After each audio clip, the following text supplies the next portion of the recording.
you've watched my other video about how Sims 4 has changed over the years, then you know that there's been a lot of updates and improvements to the base game, like the train and pawn tool, adjustable staircases, and much, much more. Well, there's been recent base game updates that have me excited, so I wanted to share that excitement with you.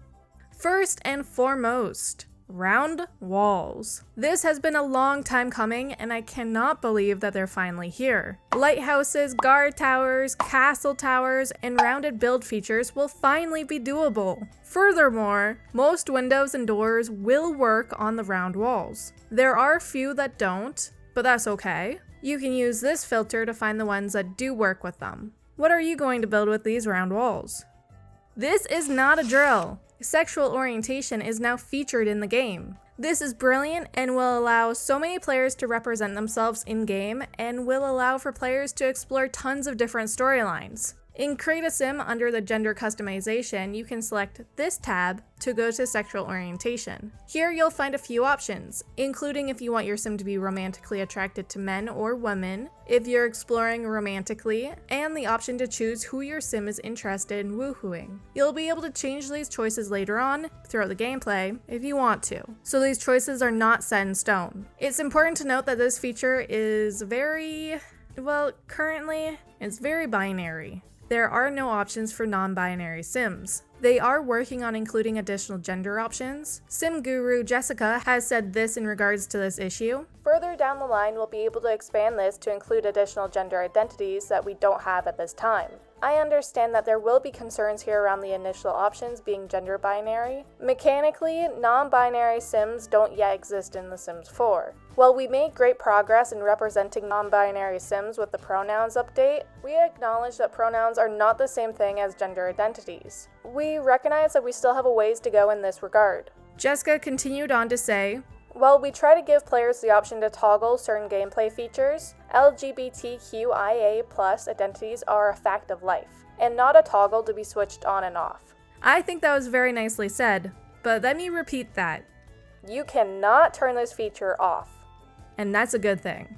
Like Kai Simi said on Twitter, Sims have never factored gender into romance. So, after 22 years of all Sims being pansexual, you're now able to make straight Sims. Who else was surprised that body hair didn't come with werewolves? That pack just made sense to include it. However, body hair coming in a free base game update alongside high school years also makes sense. Now, if you've bought the expansion, you'll have several more options than those included with just the base game. Kind of like the nail polish that came with the revamped spa day in the free update and in the revamped version of that pack.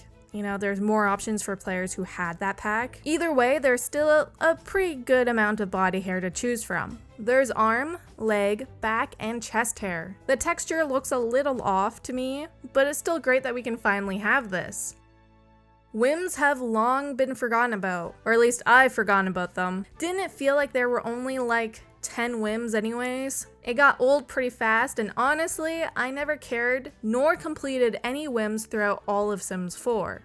Wants and Fears, on the other hand, has always been one of my favorite things from Sims 2. In fact, if you want to learn more about the differences from Sims 2 and Sims 4, check out the link at the top of the screen right now, or the link in the video description. And now I'm thrilled to say that Wants and Fears are in Sims 4! Your Sims will have 3 wants. One long-term want, one short-term want, and one reactionary want, which just means it's a want based on where they are and what they're doing. As for fears, they will develop through lived-in experiences. You can face your fears or choose to live with them. Let's say your sim has a house fire, they might get a fear of fire, but they can choose to conquer that fear and it'll go away.